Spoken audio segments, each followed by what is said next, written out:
मुझे आशा है आप सभी अच्छे और प्रसन्न होंगे।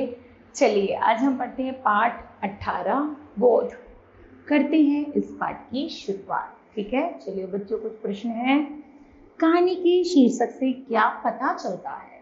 दूसरा है हमें अपना काम ईमानदारी और मेहनत से क्यों करना चाहिए? आगे है अपने गुरु को आप कैसे सम्मान देते हैं? चलिए इन प्रश्नों के बाद करते हैं इस पाठ की शुरुआत। यह प्रेरणादायक कहानी सामाजिक मूल्यों और मानव व्यवहार पर आधारित है। पंडित चंद्रधर बहुत परिश्रम से अपना अध्यापन कार्य करते थे। दरोगा और मुंशी जी अपने स्वार्थ के लिए लोगों से पैसा वसूलते हैं। जो व्यक्ति दूसरों के सुख दुख का ध्यान नहीं रखता वह सम्मान नहीं पाता। वह जो कुछ भी दूसरों को देते हैं वही लौटकर हमारे पास आता है। पंडित चंद्रधर के शिष्य उनका खूब आदर करते हैं और मुश्किल के समय उनके काम आते हैं। इस कहानी में भौतिक पदार्थों पर नैतिक मूल्यों की विजय दिखाई गई है। चलिए करते हैं इसकी शुरुआत। पंडित चंद्रधर एक स्कूल में अध्यापक थे। नौकरी तो कर ली पर सदा पछताया करते कि कहाँ आ फंसे। यदि कहीं और नौकरी करते तो अब तक हाथ में 4 पैसे होते, आराम से जीवन व्यतीत होता। यहाँ तो महीने भर प्रतीक्षा करने के बाद कहीं 15 रुपए देखने को मिलते हैं। वे भी इधर आए उधर गायब, न खाने का सुख न पहनने का आराम। पंडित जी ने पड़ोस में 2 महाशय और रहते थे। एक ठाकुर अतिबल सिंह, वे थाने में हेड कांस्टेबल थे। दूसरे मुंशी बैजनाथ, वे तहसील में सियाहने व्यस्त थे। दोनों आदमियों का वेतन पंडित जी से कोई अधिक न था, तब भी उनकी जिंदगी चैन की और सुखमय थी। संध्या को वे कचहरी से आते, बच्चों को पैसे और मिठाइयां देते। दोनों के पास नौकर चाकर भी थे। घर में कुर्सियां, मेज, गलीचे आदि थे। सारे मोहल्ले में उनका रोब था। उन दोनों महाशयों को आते जाते देखकर बनिए उठकर सलाम करते। 4 पैसे की चीज एक में लाते, लकड़ी ईंधन मुफ्त में मिलता। पंडित जी उनके ठाट बाट देखकर कुड़ते और अपने भाग्य को कोसते। दोनों पंडित जी के घर कभी आटा, कभी दूध और कभी सब्जी भेज देते। पंडित जी को दोनों के लड़कों को पढ़ाना पड़ता। कभी कभी वे पंडित जी से कुछ कह भी देते, पर पंडित जी मन मार कर रह जाते। उन्हीं के कारण कभी कभी दूध दही के दर्शन हो जाते थे। बेचारे अपमान के जहर को अमृत समझकर पी जाते।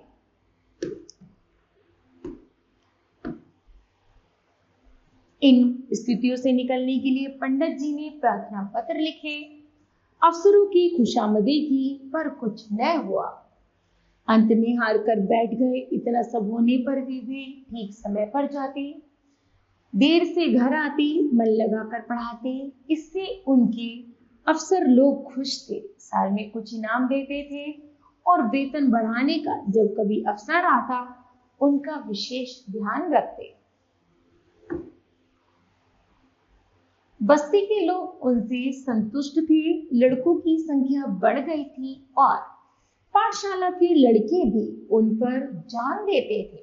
कोई उनके घर आकर पानी भर देता, कोई उनकी बकरी के लिए पत्तियां तोड़ लाता। पंडित जी इसी को बहुत समझते थे। एक बार सावन के महीने में मुंशी बैजनाथ और ठाकुर अतिबल सिंह ने परिवार सहित अयोध्या की यात्रा की सलाह की। पंडित जी को भी साथ चलने के लिए कहा। पंडित जी ने मना किया।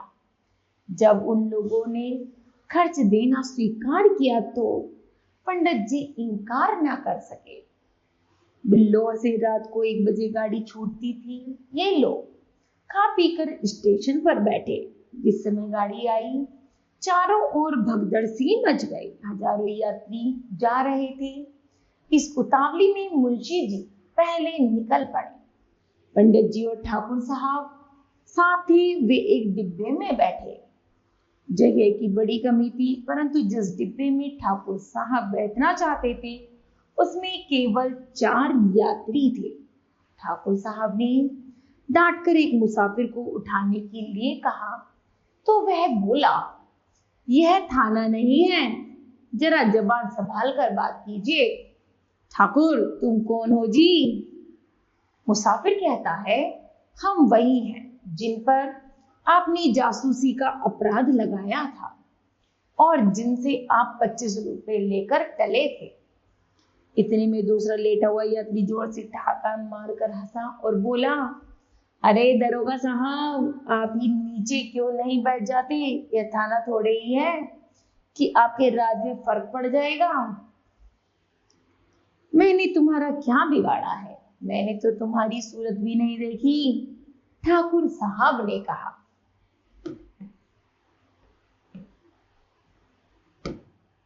दूसरा मुसाफिर, आपने मेरी सूरत भले न देखी हो, पर आपके डंडे ने तो देखी है। किसी गांव के मेले में आपने मुझे बिना बात डंडे लगाए थे। यह कहकर उसने और भी पांव फैला लिए। पंडित जी अब तक चुपचाप खड़े थे, डरते थे कहीं मारपीट न हो जाए। अवसर पाकर ठाकुर साहब को समझाया। जो ही तीसरा स्टेशन आया, ठाकुर साहब ने बाल बच्चों को वहां से निकालकर दूसरे डिब्बे में बैठाया। इधर दोनों ने उनका सामान उठाकर जमीन पर फेंक दिया। जब ठाकुर साहब गाड़ी से उतरने लगे तो उन्होंने उनको ऐसा धक्का दिया कि बेचारे प्लेटफॉर्म पर गिर पड़े। गार्ड से कहने दौड़े थे कि इंजन ने सीटी दी, क्या करते? जाकर गाड़ी में बैठ गए। उधर मुंशी बैजनाथ के पास पैर फैलाने तक की जगह न थी। उनकी तबीयत खराब हो गई। एक बार उल्टी हुई और पेट में मरोड़ पड़ने लगी। लखनऊ तक उन्होंने किसी तरह सहन किया।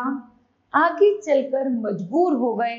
ज्वर, पेट में दर्द, नसों में तनाव की और दस्त, एक स्टेशन पर उतर पड़े। प्लेटफॉर्म पर लेट गए।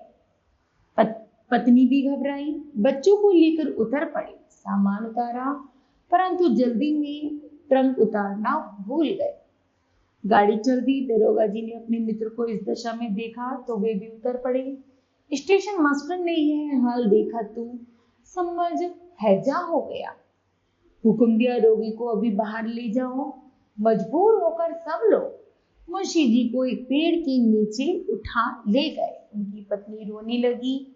हकीम डॉक्टर की तलाश हुई। पता लगा पास ही एक छोटा सा अस्पताल है। उन लोगों की जान में जान आई। किसी से यह भी मालूम हुआ कि डॉक्टर साहब बिल्लौर के रहने वाले हैं। ढांढस बंधा। दरोगा जी ने मुंशी जी को लेकर अस्पताल दौड़े। डॉक्टर का नाम था चोखेलाल, कंपाउंडर था। लोग आदर से डॉक्टर कहा करते थे। उन्हें देखकर बैजनाथ धीरे से बोले, अरे ये तो बिल्लौर के ही हैं, भला सा नाम है, तहसील में आया जाया करते थे। क्यों महाशय, मुझे पहचानते हो? चोखेलाल ने कहा, जी हाँ, खूब पहचानता हूँ। जब मैं तहसील में लगान भरने जाता हूँ तो आप डांट कर अपना हक वसूल कर लेते हैं। न दूर तो शाम तक खड़े रहना पड़े। अब मेरी फीस के 10 रुपए निकालिए और दवा लेकर चलते बनिए। दरोगा जी, 10 रुपए? चोखेलाल, जी हाँ, और यहाँ ठहरना चाहे तो 10 रुपए रोज। दरोगा जी ने बैजनाथ की स्त्री से रुपये मांगे। तब उन्हें बक्से की याद आई। वह तो गाड़ी में ही छूट गया। छाती पीट ली। दरोगा जी के पास भी अधिक रुपए नहीं थे। किसी तरह 10 रुपए निकालकर चोखेलाल को दिए। उन्होंने दवा दी। दिन भर में कुछ फायदा न हुआ। रात को दशा संभली। दूसरे दिन फिर दवा के लिए मुशियाना का एक गहना बाजार में बेचा गया।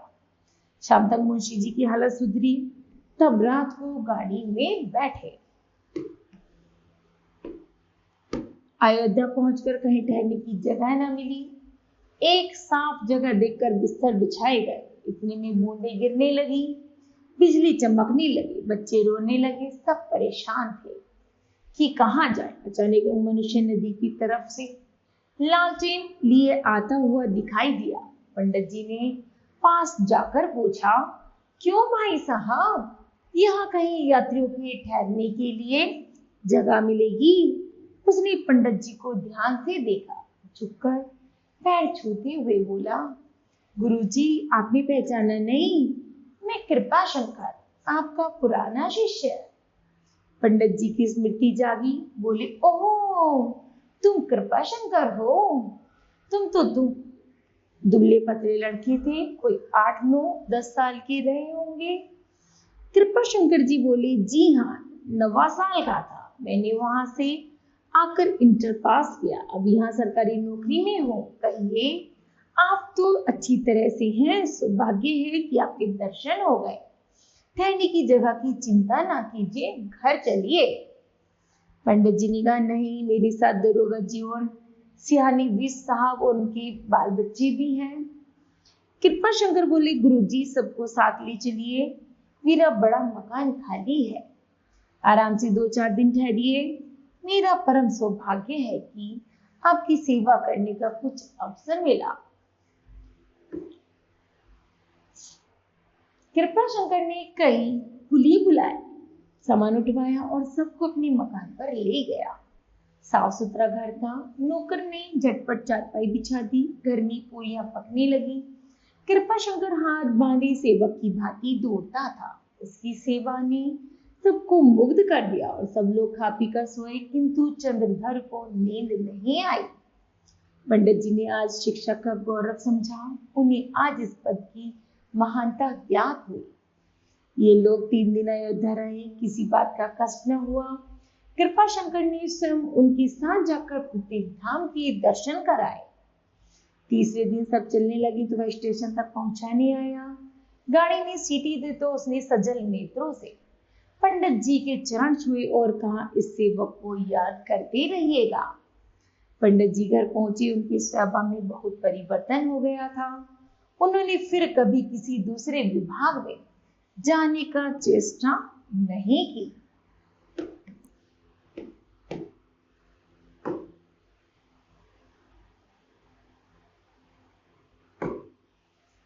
इस तरह बच्चों यह पाठ समाप्त होता है और हमें आशा है कि आप सभी को भी यह पाठ समझ आया होगा कि आप सभी को अपने आचार्यों के साथ कैसा व्यवहार करना है। ठीक है, धन्यवाद।